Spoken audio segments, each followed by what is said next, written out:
Bonjour tout le monde, bienvenue à ce nouvel épisode du podcast L'État financier. Donc, encore une fois, aujourd'hui et toujours, en présence de mon collègue Gabriel. Salut à tous les auditeurs, salut JP. Et on vous fait aujourd'hui pour ce 25e épisode là, sur 26 là, qui va conclure notre saison 2, là, un épisode encore une fois dans le même modèle là, qu'on vous a fait depuis quelques semaines. Là, si vous semblez bien Oh, les apprécier et ça nous inspire beaucoup. Donc, un mix entre un instant économie et un dans vos poches. Également, comme je vous l'ai soulevé, là, on est à un épisode là, du dans vos poches 26e. ou au son de la cloche, mon cher JP? Au son de la cloche, mon Dieu. Mon Dieu, hein, Je- J'en c'est j'en pas grave. suis, C'est pas grave. j'en suis confus. Mais effectivement, donc l'instant économie est au son de la cloche. Puis comme on l'a dit, c'est ça pour la fin de la saison 2. C'est également le premier anniversaire qui arrive le 26 juin, pour être exact. Là, déjà un an du podcast L'État financier. Donc, on arrive, là, comme toujours, avec un peu d'innovation là, pour lancer tout ça. Donc, la semaine prochaine, fin de la saison 2. Et on continue dès la semaine suivante là, avec la saison 3 qui commence. Et encore une fois, comme toujours, là, si vous avez des idées de concepts, de sujets que vous voudriez qu'on parle, n'hésitez pas à les mettre dans les commentaires. Donc, on continue à faire notre petite réflexion là, sur qu'est-ce qu'on peut innover au niveau du podcast là, pour toujours le faire, amener du renouveau pour vous. Et comme on a toujours dit, là, on veut que vous soyez impliqués dans ce genre de décision-là pour le début de la saison 3. Donc, avant de commencer, je vais te laisser, Gab, faire le disclaimer de début d'épisode. Même s'il va être quand même comme assez similaire à ce qu'on a fait présentement. N'oubliez pas évidemment que dans le podcast L'État financier, on parle que de notre opinion personnelle, hein, évidemment. Il ne s'agit pas d'une recommandation officielle de placement. Pour toute question, je dirais pour plus des recommandations personnalisées à votre portefeuille. Moi et JP, on vous invite toujours à prendre contact avec un expert, conseiller financier. Euh, comment dire, ça peut être aussi un courtier en valeur mobilière, un fiscaliste, etc. Quiconque aussi est autorisé effectivement à vous émettre les dites recommandations là où vous vous trouvez. Voilà. Parfait. Donc, commençons ça en force avec le premier segment, l'instant économie.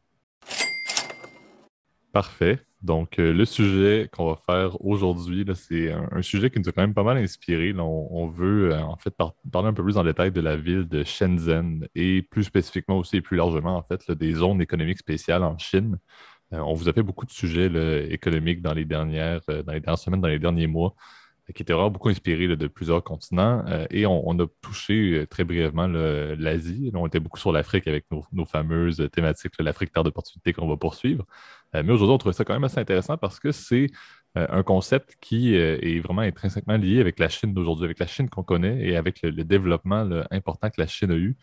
C'est passé en grande partie par ce qui est arrivé et par le développement de ces zones-là. Donc, pour vous faire un petit sommaire là, avant de te passer la balle, Gab, là, des zones économiques spéciales en Chine, c'est vraiment des zones qui ont été définies par le Parti central là, pour être un peu un endroit dans lequel la régulation, du moins surtout basée encore une fois sur le point de vue financier et économique, là, va être un peu plus retirée du monde communiste et un petit peu plus mis dans le bain capitaliste. Encore une fois, c'est un beau mix des deux. C'est vraiment pas le fait de... C'est pas les États-Unis, là, le Shenzhen et Ah bah et les clairement, zones économiques clairement, spéciales. clairement. Ça reste la Chine et ça reste encore une fois très axé sur la Chine. Ça reste encore très régulé, très contrôlé par le Parti central.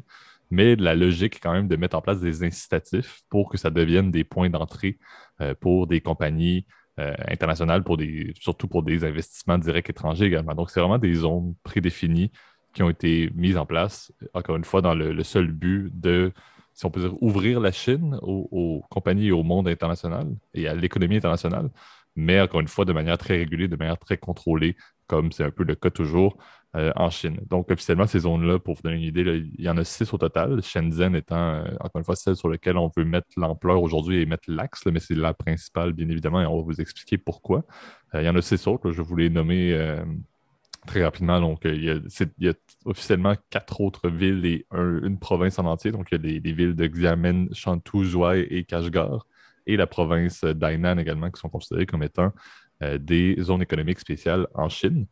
Et comme je l'ai dit, et puis avant de te passer, Gab, pour que tu puisses poursuivre là-dessus, là, c'est vraiment, encore une fois, euh, c'était une solution qui a permis vraiment à la Chine tout son essor. On peut dire que oui, c'est le système central qui a fonctionné pour la Chine avec le développement et le fait de générer de la croissance de son produit intérieur brut qui était constant. On peut dire que oui, le système fonctionnait, mais ces zones-là sont à la base même de la réussite de ce plan-là parce que la Chine ne pouvait pas rester fermée. Comme on l'a dit, c'est par l'entremise de ces zones-là que la Chine s'est ouverte et que la Chine a pu devenir littéralement le moteur de production et de manufacture mondiale. Si ce n'était pas de ces compagnies, par exemple, européennes-là, américaines-là, qui s'installaient et qui avaient amené un peu des besoins externes, ben, c'est comme ça que la Chine a pu devenir le pays de référence pour la majorité des produits de consommation qu'on connaît presque dans notre courant, là. Que ce soit des produits de technologie, etc. Et si on pourrait même en parler un peu plus, s'il y a bien quelque chose qui est pertinent dans ces zones-là, c'est l'aspect technologique, bien évidemment. Oui, puis tu l'as bien résumé, JP. C'est vrai que l'essor, si tu veux, des zones économiques exclusives en Chine, ça a contribué véritablement au décollage économique de la Chine. Il ne faut pas oublier que tu es au début des années 70, par exemple, comment dire, en Chine, il y avait l'essor de la révolution culturelle sous le président Mao, en fait. Et ça restait, si tu veux, une économie qui était encore très austère, si tu veux, avec un retard de croissance qui était extrêmement important.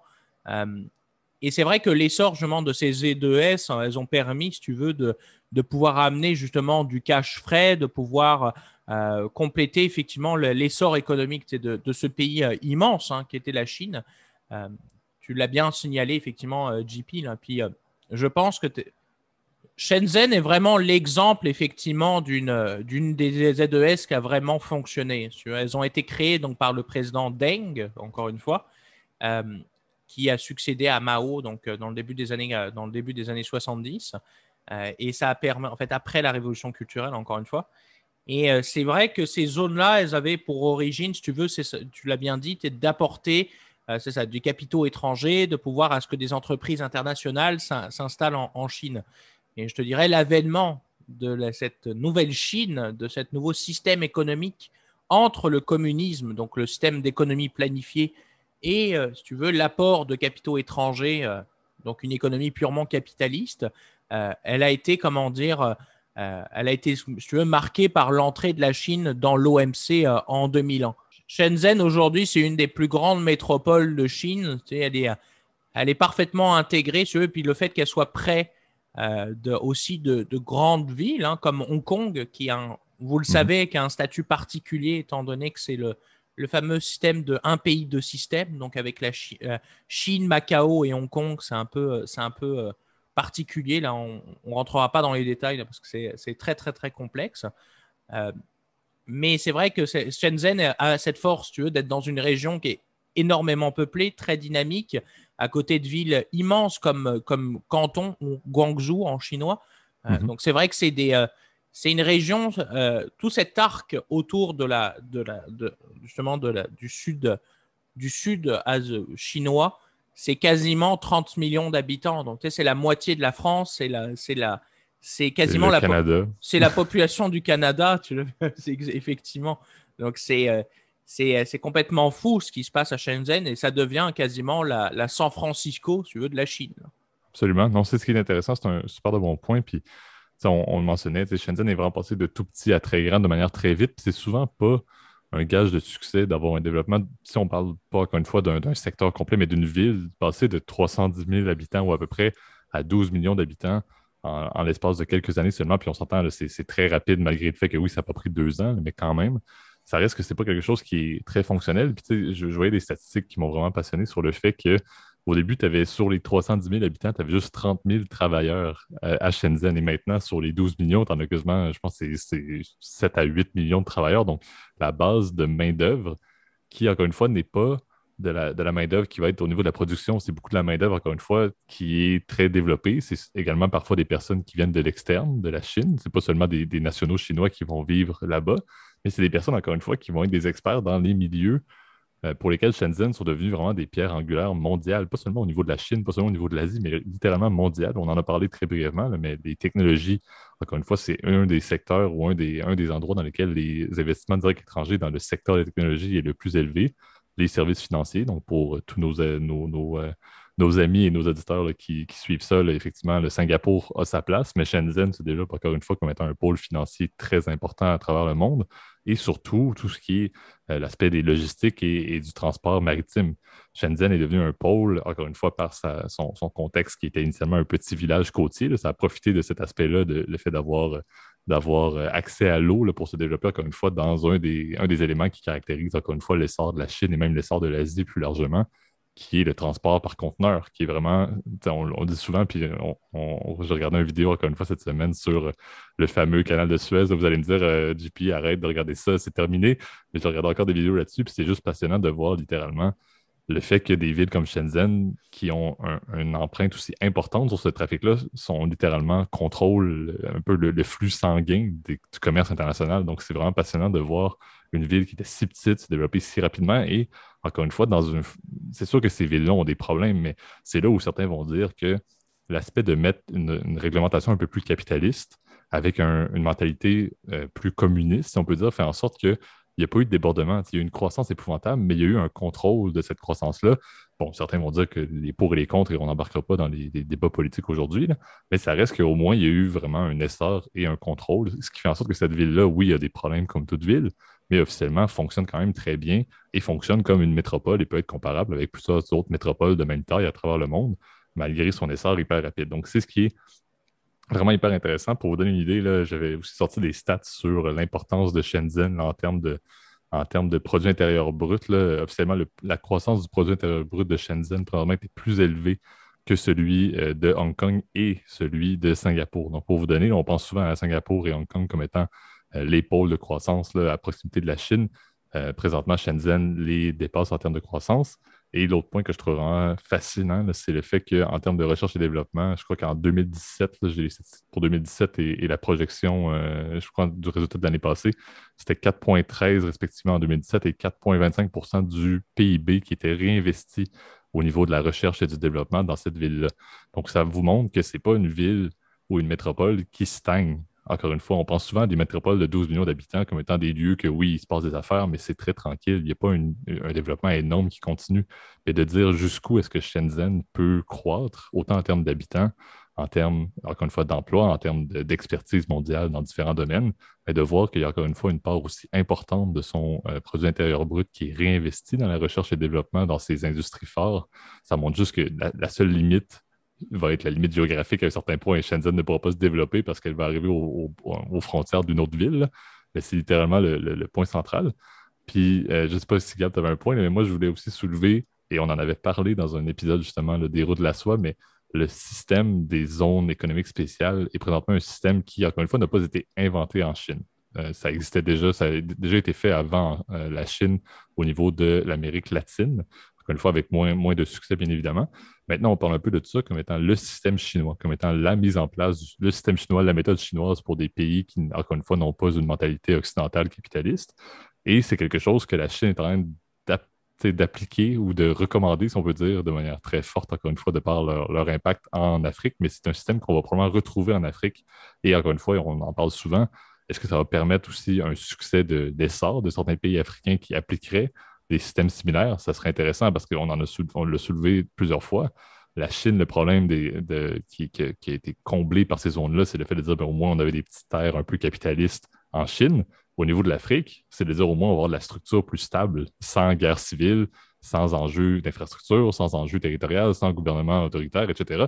Encore une fois, entre guillemets. Mais c'est quelque chose que la Chine tente d'implanter présentement au niveau de l'Afrique, encore une fois par le succès des zones économiques spéciales et plus spécifiquement de Shenzhen, comme on l'a soulevé. Après, le contexte, effectivement, en Afrique, je trouve la comparaison quand même pertinente, JP. C'est sûr que le contexte n'est pas du tout le même. Hein. Aussi, on est évidemment dans des économies, si tu veux, qui sont beaucoup plus développées quand même en Chine et qui commencent progressivement, si tu veux, à rejoindre le niveau de vie qu'on a, comment dire, dans les pays occidentaux, là, en Chine. C'est vraiment ça. Souvent, quand on voit quand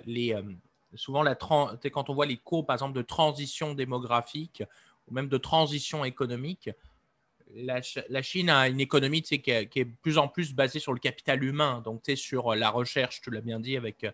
Je trouvais ça même intéressant, tu avais sorti dans les notes qu'on a, la petite documentation qu'on avait préparée ensemble, tu avais, je trouvais une stat que je trouvais intéressante, puis je voulais souligner à nos auditeurs. Tu as 3 millions d'entreprises qui ont leur siège social, comment dire, à Shenzhen, donc c'est impressionnant, dont l'une des entreprises que je voulais parler, et puis on en a déjà parlé dans d'autres épisodes, ça va être pour le clickbait un peu. Huawei, évidemment, qui a un immense campus Oui, c'est vrai. Un peu à l'américaine, c'est comme avec les campus Google ou Apple. Huawei a le sien et il y a 30 000 employés qui travaillent là-dedans. Donc, c'est complètement énorme. Et je te dirais, Shenzhen a cette force, tu veux, d'être une ville où justement le capital humain est beaucoup plus valorisé, alors que d'autres régions de la Chine, si tu veux, sont beaucoup plus des zones très industrielles, si tu veux. Il y a énormément. La Chine, c'est un pays immense. Et puis on le voyait justement en off, on regardait justement la carte. Il y a énormément d'immenses villes, etc., mais qui sont plus des puissances industrielles. Si tu veux, on va produire du matériel, des choses de faible valeur ajoutée. Je vois par exemple, regarde ce matin sur mon bureau, je vois par exemple ma brocheuse, ma calculatrice. Ben, tout ça sont fabriqués en Chine, si tu veux. Et c'est vrai que ça, c'est des choses qu'on va fabriquer, donc du coup, là où la main-d'œuvre est peu chère. C'est pas là où on va aller le produire à Shenzhen, où c'est trop cher. Si tu veux. Shenzhen, c'est une ville où se fait non seulement, encore une fois, du développement technologique, c'est là où va se faire effectivement de l'import-export, comme c'est un Mhm. port très important. Proximité avec Hong Kong, si tu veux, ça facilite les échanges. Et c'est vrai que c'est quelque chose qui est particulièrement intégré effectivement dans le système des nouvelles routes de la soie. J'ai bien aimé ton point, JP, que j'aimerais compléter sur le fait que oui, le système des ZES, euh, évidemment, ça ne s'appelait pas comme ça, mais ce n'est pas quelque chose de nouveau en Chine. Il faut se rappeler qu'au temps des explorations, donc 18e, 19e siècle, même jusqu'au début du 20e siècle, les Européens avaient en Chine ce qu'on appelle des comptoirs, en fait. Et il y en a qui Mhm. sont restés. Les plus connus, c'est évidemment Hong Kong et Macao, qui étaient les comptoirs respectivement britanniques et portugais. Mais la France, par exemple, avait des comptoirs à Canton, d'où le nom justement, par exemple, le nom francisé justement de Canton, alors qu'on devrait l'appeler Guangzhou normalement. Et on avait effectivement des comptoirs, par exemple, et je sais qu'il y avait même des comptoirs, ce qu'on appelle des concessions internationales à Shanghai, par exemple, à Nankin. Et c'est vrai que c'est ça qui est assez rigolo. Si tu veux, c'est pas quelque chose de nouveau. Et c'est vrai que c'était des zones justement où on pouvait se faire du commerce beaucoup plus facilement. C'est sûr que le fonctionnement n'était pas du tout le même. Là, on reste, tu veux, dans des zones, si tu veux, qui sont sous contrôle chinois, alors que les comptoirs étaient vraiment pour le commerce, tu veux, c'était vraiment une logique purement mercantile. En gros, Ouais. les Français, les Européens ramenaient, si tu veux, des choses précieuses de Chine, notamment des perles, de la soie, etc., qui étaient évidemment très valorisées, puis qui coûtaient très cher, qui étaient des produits à très forte valeur ajoutée. Et évidemment, là-bas, on importait des choses, si tu veux, qui étaient peut-être à moindre coût, à moindre importance, si tu veux, pour les Européens. On exportait aussi, depuis la Chine, ça permettait d'aller chercher aussi du thé, qui était une ressource évidemment très valorisée à l'époque. Donc, c'est la nouvelle chose qui va se faire maintenant, c'est avec des technologies comme la 5G, par exemple, ou évidemment, ou des leaders, c'est de l'innovation en Chine. Je vois, par exemple, et je lisais juste avant de commencer, que Tencent voudrait imiter Huawei justement en créant un nouveau campus qui a été designé. Et je crois qu'il n'a pas été encore, il n'est pas encore finalisé complètement, là, mais c'est un immense campus et qui pourrait faire, à mon souvenir, c'était 35 hectares, donc c'est complètement énorme avec des tours, etc. 133 hectares, excuse-moi, j'avais oublié le 1. Euh, et c'est complètement énorme et tu te dis que justement ces entreprises-là, elles veulent créer, tu sais, quand on disait dans les précédents épisodes, c'est les Google de demain, Mhm. ce sont déjà les Google de la Chine, véritablement. Ben, exact. Non, puis c'est exactement ça. Puis, tu sais, je pense que ça conclut bien aussi le segment, là, mais tu sais, c'est vraiment une forme, encore une fois, et c'est ce qui est magique un peu avec la Chine, c'est que le contrôle du parti central peut vraiment permettre tout. Donc, le fait d'ouvrir ça, ça fait Ah, en sorte, encore une fois, ça apaise un peu la communauté internationale parce que la communauté internationale a des points d'accès, mais sans pour autant, encore une fois, rendre la Chine à risque de se rendre occidentalisée. Donc, c'est un système qui fonctionne. Encore une fois, certains vont être pour, certains vont être contre, certains vont avoir des visions, encore une je fois, suis très d'accord. divergentes de la Chine. Mais en tant que tel, sur papier, on ne peut pas nier le fait que ça a eu véritablement des impacts favorables à la fois pour la Chine, mais à la fois pour tous les partenaires commerciaux et même les partenaires commerciaux qui n'étaient pas réellement si importants pour la Chine. Le commerce international en a été littéralement interdépendant dans son développement qu'on connaît aujourd'hui. Oui, puis juste avant de terminer, je croyais que tu avais. Je vais juste faire un tout petit point très rapide, mais ce sera peut-être l'objet justement d'un autre épisode. on a parlé suffisamment des fameuses la stratégie des nouvelles routes de la soie. Et tu as mentionné la ville de Kashgar qui se trouve dans la province du Xinjiang. Kashgar est en train de devenir, ils essayent de développer, si tu veux, cette région-là, en lien évidemment avec les nouvelles routes de la soie. Donc, c'est vraiment dans l'ouest de la Chine. C'est une ville qui est assez isolée, etc., du reste de la Chine. Mais cette région devient de plus en plus stratégique, si tu veux, pour le parti central. Évidemment, avec ses critiques, hein, on a beaucoup parlé, évidemment, de ce qu'on pourrait parler, là, de pas vraiment un génocide, mais ce qui se passe avec la situation des Ouïghours. C'est une situation qui reste très inquiétante, même et qui interroge beaucoup la communauté internationale de manière générale. Mais c'est vrai que la ville de Kashgar est en train progressivement d'être une ville où va se baser beaucoup plus effectivement le développement. Je pense que la Chine va mettre beaucoup d'argent, si tu veux, pour qu'il y ait de plus en plus d'entreprises, de personnes qui s'installent dans cette ville-là. À voir comment ce sera. Est-ce que ça aura le même succès qu'aujourd'hui que Shenzhen ou Guangzhou, d'autres grandes villes chinoises? Seul l'avenir pourra nous le dire, là. Exactement. Donc, je pense que c'est une bonne manière de conclure, là. Donc, on fera bien évidemment d'autres sujets, là. C'est à la fois autant l'Afrique, encore une fois, nous intéresse beaucoup dans les sujets économiques, là, mais effectivement, l'effervescence qui va découler là, des routes de la soie va être très intéressant à suivre et de voir justement dans le concept là, des zones économiques spéciales, est-ce que d'autres zones vont être développées justement pour mettre l'emphase et pour solidifier la stratégie des routes de la soie. Ça va être quelque chose à suivre dans les prochains mois et les prochaines années. Donc, on va se faire là, un honneur et une très forte volonté là, d'en reparler dans des prochains segments. Donc, continuons ça en force avec le deuxième segment, au son de la cloche. Parfait. Donc, aujourd'hui, on vous fait un sujet là, que Gab a analysé quand même en détail là, et voulait parler, je crois, depuis quelques temps, là. On vous parle souvent, encore une fois, là, dans la logique un peu plus, regarder plus en détail des compagnies. On vous en a fait quelques-unes et on veut vous parler aujourd'hui de ce que moi, je nomme un peu le Amazon physique, là, mais on veut vous parler du bon vieux Costco, qui a le ticker d'ailleurs que j'apprécie beaucoup, le ticker COST, C-O-S-T. Ouais. J'avoue que ça, je suis bien content qu'ils aient réussi à obtenir ce ticker-là là, pour la blague, c'est très intéressant.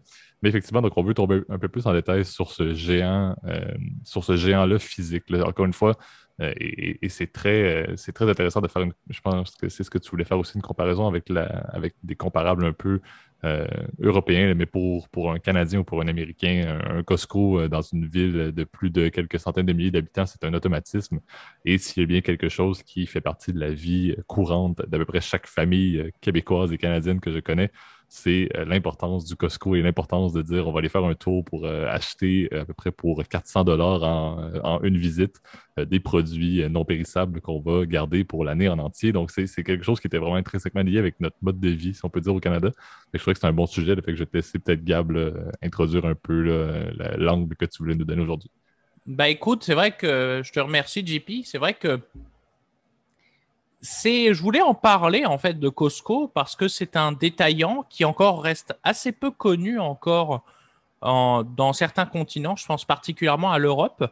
Et je voulais profiter justement de ce segment-là parce que c'est vrai qu'ils ont, après des années, je pense, d'attente, ils ont finalement débarqué en France, donc avec leur premier magasin qui a ouvert.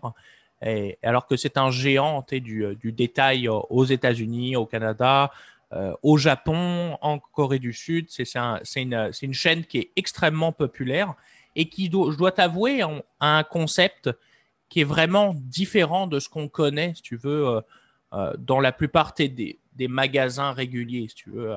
Alors, bon, c'est sûr que t'es dans le commerce de détail traditionnel, toi, tu achètes ce que tu as besoin pour une semaine. Je ne sais pas à quelle fréquence tu fais tes courses, mon cher JP. Là, ça te regarde que toi, finalement. Mais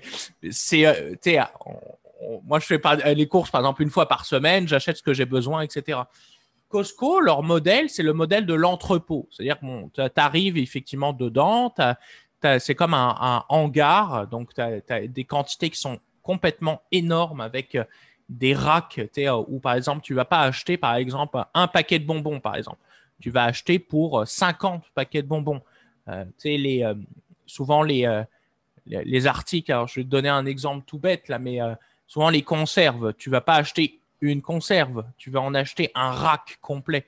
On Ouais, je s'est pense souvent fait. ce qui fascine, c'est aussi les produits là, qui sont périssables, là, les morceaux de viande, là, que littéralement, on dirait que tu achètes la moitié d'un morceau de vache, là, ou bien les produits, les pâtisseries. Là. Moi, la mémoire de mon enfance, c'était les muffins et tout ce qui est pâtisserie, là, on en avait à peu près 159 000 après une visite. C'était épouvantable, c'était sucré sans bon sens, parce que c'est très américain, il faut dire. Là.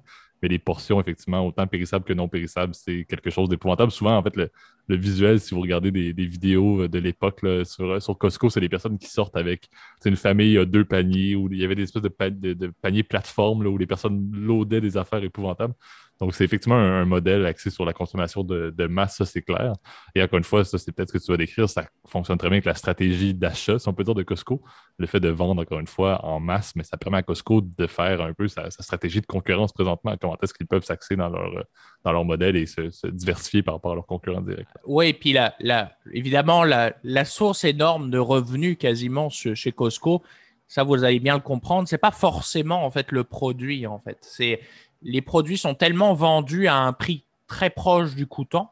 Là où Costco fait beaucoup d'argent, c'est évidemment pour acheter chez eux, il faut être membre. Donc, il faut payer un frais annuel, si tu veux, qui dépend. Là, je pense que tu as plusieurs options. Là, je suis loin d'être un expert, là, mais je crois que tu as t'as la carte de base qui doit coûter une soixantaine, puis tu as la carte premium, la Take Noir et tout. Là, Ouais. donc, Ouais, c'est Gold et Premium, ouais, exact. ouais, je ne sais plus exactement, mais elle coûte un peu plus cher. Je crois que c'est aux alentours des 120 $ par année. C'est ça. Et Il y en ça, a c'est une, c'est ça, la Gold officiellement, c'est l'accès pour entrer et l'essence. Et la Premium, c'est tout ça plus un 2% à peu près autour de ça de cashback sur l'ensemble des dépenses. voilà. Donc, rendu là, c'est assez rentable. Là. Ça dépend évidemment de comment dire votre consommation, etc. Donc, c'est vrai que Costco, si tu veux, la facture moyenne chez Costco, comment dire, va être beaucoup plus élevée, si tu veux, que dans un supermarché traditionnel parce que vous allez tellement acheter des quantités qui sont énormes que tu sais, c'est très bien. Je pense que c'est un modèle qui convient beaucoup par exemple, pour des grandes familles,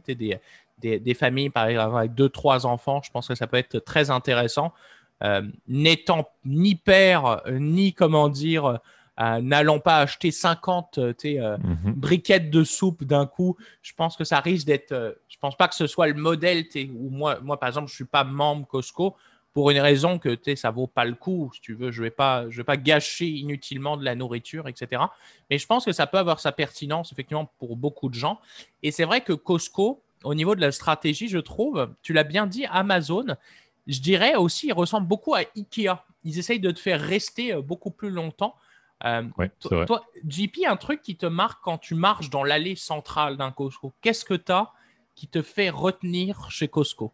Ah oui, non, mais ça, c'est le classique. Hein. C'est le fait d'avoir à peu près un poste de dégustation de produits à chaque nouvelle Voilà. allée. Hein. Donc, c'est la marque de commerce, c'est ce qu'on se souvient le plus souvent. En fait, c'était presque, c'est aussi le modèle IKEA est très bon à soulever parce que s'il y a bien quelque chose qui permet aux parents d'aller dépenser 400, 500 $ chez Costco pour aller faire ça un petit samedi tranquille et d'avoir les enfants avec eux, c'est le fait que les enfants ont presque leur repas, leur déjeuner et leur dîner qui sont comblés par les dégustations d'allées. Là. Donc, c'est effectivement une manière un peu d'apprivoiser là, les enfants. C'est comme le Small End, mais version nourriture d'une certaine manière, mais c'est un très bon point. Là.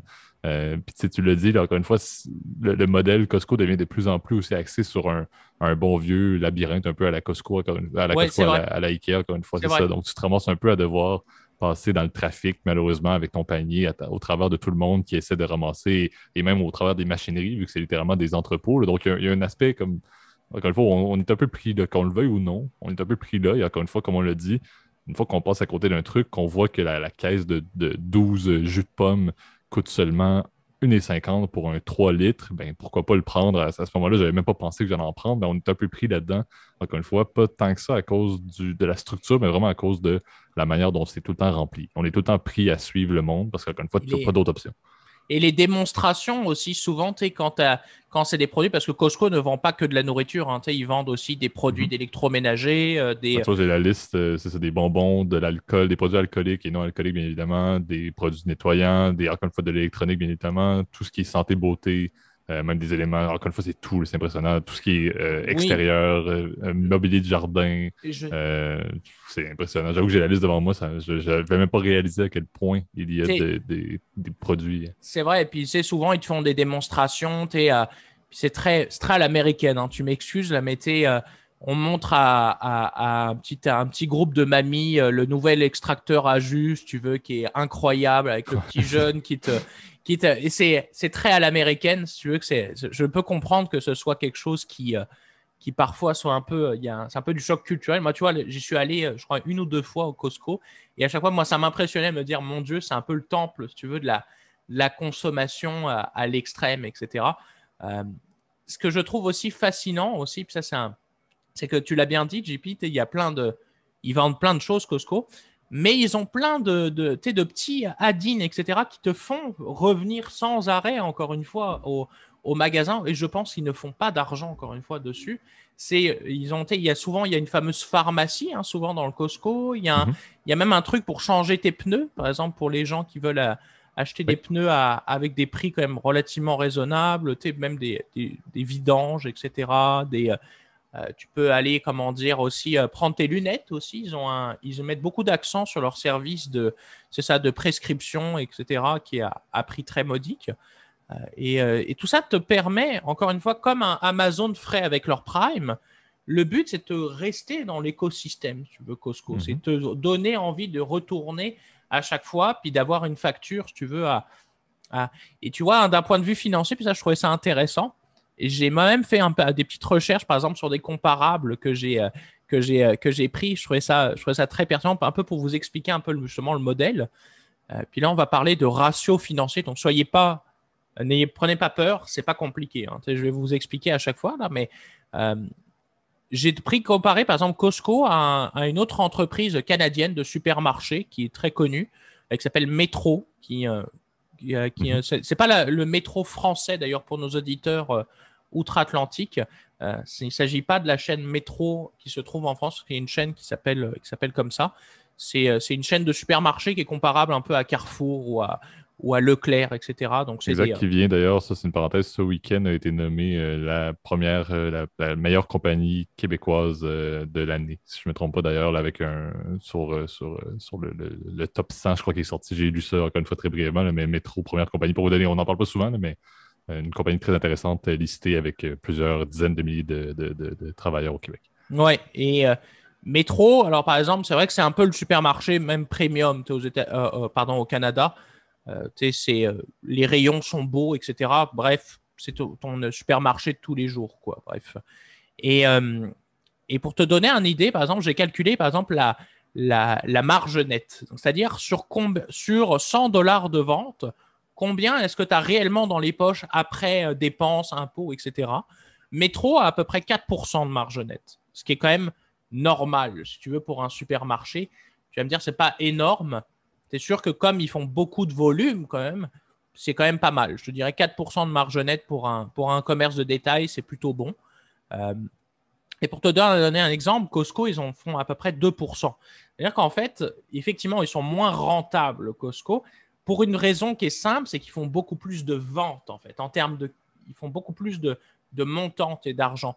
En revanche, ce qui est assez rigolo, c'est que au niveau de leur ratio court-bénéfice, Costco est environ à 35. C'est-à-dire que le prix de l'action, c'est 35 années, si tu veux, de bénéfice. Alors que Metro, c'est 18 années. Donc, pour te dire qu'en gros, les investisseurs, ils valorisent beaucoup plus un supermarché comme Costco un supermarché comme Metro, si tu veux. Pour une raison qui est simple, c'est que leur business model est complètement différent. Metro, c'est une entreprise, si tu veux, de stabilité, si tu veux, c'est du revenu perpétuel. Costco, c'est une entreprise, si tu veux, qui est capable d'aller chercher, puis c'est une entreprise qui reste quand même très innovante dans ses stratégies, etc. Et c'est ça que je trouve et c'est pour ça que je voulais en parler dans un épisode, même si, encore une fois, c'est pas une chaîne ultra connue en dehors comment dire, des pays occidentaux. C'est un commerce qui est fascinant et une industrie qui est fascinante, là. Ouais, mais c'est un peu le meilleur des deux mondes. Tu l'as dit, innovation, mais tu l'as mentionné également, c'est très axé sur la fidélité. Donc, on reconnaît souvent le secteur du commerce de détail comme étant quelque chose qui est axé sur la fidélité et qui, encore une fois, la performance des grandes compagnies vont être un peu des blue chips. Mais Costco, ce qui est intéressant, c'est que oui, ça reste un blue chip américain. La valeur par action se tourne présentement là, à 380 à peu près, 381 $, ça reste quand même très cher et ça reste un blue chip entre guillemets, mais c'est vrai que l'aspect innovant est très intéressant et surtout l'aspect, encore une fois, que c'est une compagnie qui va toujours être axée sur la gestion des coûts. Son nom le porte, mais encore une fois, toute sa logistique va toujours être fonction de trouver le meilleur prix pour pouvoir, encore une fois, créer des meilleures marges. Et s'il y a bien quelque chose qu'une compagnie comme Costco peut avoir, c'est de toujours optimiser ses partenaires, d'optimiser ses détaillants, d'optimiser ses fournisseurs. Donc, c'est quelque chose que je trouve vraiment intéressant de dire. Il y a toujours de l'optimisation possible. Encore une fois, on est très loin d'être des experts en gestion des opérations et de la logistique, là, mais officiellement, ça reste que c'est quelque chose qui peut amener Costco, encore une fois, à des niveaux de plus en plus développés au fur et à mesure, comme tu l'as dit, qui vont s'installer dans de nouveaux pays. Là, j'ai sorti la liste. Là, effectivement, c'est 796 entrepôts. Donc, comme tu l'as dit, c'est littéralement à peu près tous les partenaires américains. Là. C'est effectivement là, les États-Unis, le Canada, le Mexique, le UK, bien évidemment, donc la Grande-Bretagne, le Japon, la Corée du Sud, Taïwan, l'Australie, l'Espagne, Islande, la France et un en Chine. Donc, il y a une tentative. Mais c'est effectivement là, un système qui fonctionne et un système, encore une fois, qui est basé sur encore une fois, the American Way of Life, là, comme on avait mentionné dans un épisode sur entre autres, les automobiles là, qu'on avait parlé très brièvement. Ça reste quand même un système qui fonctionne. Ça reste un système qui, pour les investisseurs, encore une fois, est intéressant parce que ça offre, encore une fois, comme je trouve, le meilleur des deux mondes. Et aussi, comme on l'a dit, et c'est ma vision un peu, c'est littéralement comparable à Amazon, mais en termes physiques. Et présentement, Amazon n'a pas. Encore une fois, ce qui est beau, c'est que ces deux compagnies-là peuvent quand même très bien avoir des interrelations parce qu'ils vont couvrir quand même, oui, le commerce du détail, mais en tant que tel, une clientèle cible qui est très distincte. Amazon n'a pas vraiment encore d'intérêt à aller dans les détaillants de masse comme est Costco physique. Et Costco, oui, fait de la vente en ligne, mais encore une fois, ce n'est pas sa principale business qui est en ligne. Donc, les deux vont couvrir un public cible qui est très distinct et qui sont vraiment délimités de manière vraiment définitive. Tu peux dire, Gab, par exemple, toi, je sais que tu es quelqu'un qui est un peu pro-Amazon au niveau de tes achats. Tu vas avoir quand même, et même on a un ami, encore une fois, qui est peut-être même plus que nous, mais qui sont prêts à acheter à peu près n'importe quoi, n'importe quand sur Amazon, pourquoi pas. On a Prime, tout est beau. Alors qu'il y a d'autres personnes, et moi j'en fais peut-être partie, qui va être encore plus axée sur le fait de dire je vais aller voir le produit, je vais aller m'assurer, mettons si j'achète de l'électronique, je vais aller chez Best Buy, par exemple, pour voir le truc, pour l'acheter sur place. Ça va me faire une sortie, c'est pas trop loin, mais on dirait que ça vient quand même dire, peu importe la génération, on peut voir Costco comme étant pour la génération un peu plus âgée et Amazon pour la nouvelle génération, mais je pense que ça va quand même se maintenir, même quand notre génération à nous va vieillir, il va encore avoir des personnes qui vont être plus axées sur je préfère aller en commerce comme chez Costco ou je préfère acheter en ligne chez Amazon. Donc, je pense que les deux vont pouvoir se développer et au moins Costco va pouvoir continuer à ne pas tomber dans les griffes, si on peut dire, d'Amazon, comme plusieurs personnes vont le soulever, qu'Amazon détruit des industries, détruit des compagnies. Bien, Costco, au moins, se met un peu en travers, se met un peu de côté et se protège, encore une fois, d'une certaine manière, en couvrant un secteur là, que Amazon ne veut pas du tout embarquer. Ouais, puis c'est vrai que tu l'as bien dit, JP, hein, le modèle Costco, quand même, moi, je ne pense pas qu'il est voué à disparaître complètement. Et vraiment par le fait qu'aussi, Costco pratique des prix qui sont très compétitifs aussi. C'est vrai que des fois, on est dans une société aujourd'hui qui, tu l'as bien dit, maintenant, les gens, ils utilisent soit Amazon, soit ils vont voir en personne chez Best Buy, etc., qui est un peu l'équivalent de la FNAC hein, pour nos auditeurs européens. C'est comment dire, Costco a cette force, tu veux, d'avoir le meilleur des deux mondes. C'est que c'est non seulement tu as quand même des succursales physiques, tu as de la livraison, même si, bon, je dois t'avouer, j'ai jamais essayé vraiment, là, donc je peux pas non plus témoigner à proprement parler. Mais il y a aussi ce côté expérience, tu veux. C'est ça que je trouve fascinant personnellement avec cette entreprise-là. Puis aussi, c'est une entreprise aussi, on l'a que peu trop dit, qui est quand même très rentable. Je veux dire, même si bon, c'est 2% de marge nette, c'est quand même une entreprise qui va générer énormément de dividendes. Et ça, certains investisseurs, surtout des investisseurs institutionnels ou des gens qui souhaitent avoir de la rente, donc d'avoir un revenu régulier de dividendes, ben, ça va être une action qui va être très, très, très intéressante. Leur taux de dividende n'est pas hyper intéressant, mais c'est vrai qu'ils ont eu ces dernières années l'opportunité de donner des dividendes spéciaux, donc donner un gros montant en cash, comment dire, justement pour récompenser leurs actionnaires. Et je pense que c'est quelque chose qui fait vraiment partie, si tu veux, de l'histoire effectivement de Costco, c'est de donner effectivement et de continuer à offrir à leurs clients je pense, un service exceptionnel. Dernier point que je voulais peut-être parler aussi dans Costco avant que je pense qu'on puisse, parce que je vois l'heure qui tourne avec l'heure, il va être temps de rendre l'antenne. Costco a une politique aussi au niveau du traitement de ses employés, donc de ressources humaines, qui est un peu particulière. Alors que la grande distribution, c'est une industrie où il y a tendance à avoir beaucoup de roulements, où souvent les gens restent quelques mois, ou souvent ce sont des jobs étudiants, des jobs précaires. Costco mise beaucoup sur quand même le bonheur, la satisfaction entre guillemets de ses employés. Ils sont souvent très bien payés par rapport à ce qu'on peut retrouver dans l'industrie. Je vais donner un exemple très bête, mais j'avais un client évidemment dont on ne citera pas le nom, mais pour des raisons de confidentialité. Dans tous les cas, je ne me souviens plus de son nom. Lui, le gars était, était chef d'entrepôt chez Costco, donc c'est pas non plus, c'est un job entre guillemets pas très qualifié. Et le gars faisait, par exemple, il faisait quasiment le salaire d'un gars comme toi, JP. C'est quelqu'un qui a quand même des diplômes, etc., puis qui a une expertise, si tu veux, dans son domaine. En tout cas, je le souhaite. Et c'est ça que je trouve assez drôle avec Costco, c'est cette capacité, si tu veux, à retenir leurs employés. Donc, avec un programme qui, pour le coup, est assez rare aux États-Unis, d'assurance privée, de fonds de pension, etc., de vacances très généreuses, etc. Tout ça fait en sorte que les gens vont rester aussi chez Costco et les clients aussi. Donc, on choisit non seulement les employés, les clients et tout le monde. Tout est pour le meilleur dans les deux mondes. Exactement. Non, puis tu le dis bien. En fait, c'est vrai que Costco investit beaucoup dans ses ressources humaines parce qu'encore une fois, il faut voir les personnes qui sont chez Costco comme étant, quand je vois un peu, généralement, c'est des personnes qui vont à la fois offrir un service, mais également être à la base du fait de dire, ben, il faut que les tablettes se remplissent. S'il y a des personnes qui sortent avec des paniers et des paniers avec des centaines de dollars, il faut qu'on soit capable de les remplir. Donc, c'est des personnes qui doivent avoir une expertise, comme tu l'as dit, qui est très hybride, avoir la capacité, oui, de parler à des clients et de faire le service classique là, dans le commerce du détail, mais également à un certain niveau d'avoir la capacité de remplir des étalages qui ne sont pas juste d'aller mettre 3-4 boîtes de céréales parce que l'allée était vide. C'est vraiment encore une fois, il y a un aspect machinerie, il y a un aspect quand même assez intéressant d'avoir, encore une fois, une expertise qui est, si on peut dire, le summum possible dans le commerce du détail. Donc, c'est vrai que Costco investit beaucoup et offre, effectivement, comme tu l'as dit, là, des salaires qui sont très concurrentiels, ce qui fait en sorte, comme tu l'as dit, qu'il n'y a pas beaucoup de roulement.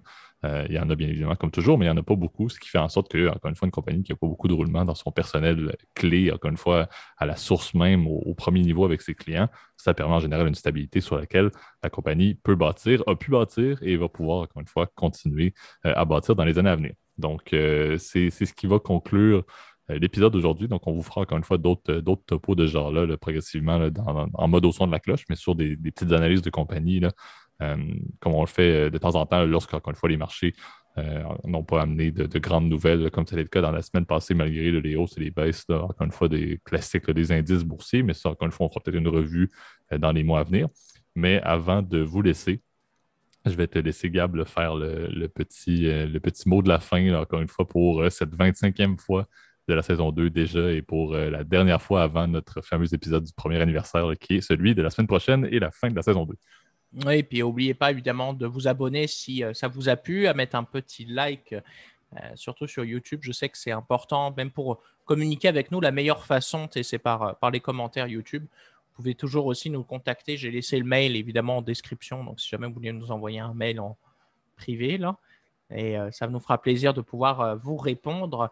Évidemment, n'oubliez pas, on est présent sur toutes les plateformes de podcast, Spotify, Apple Podcast, et j'en passe des murs et des pas belles. Je m'en souviens plus. Et en tout cas, mon cher JP, je te souhaite une bonne semaine. Bonne semaine, tout le monde. Salut, bye bye.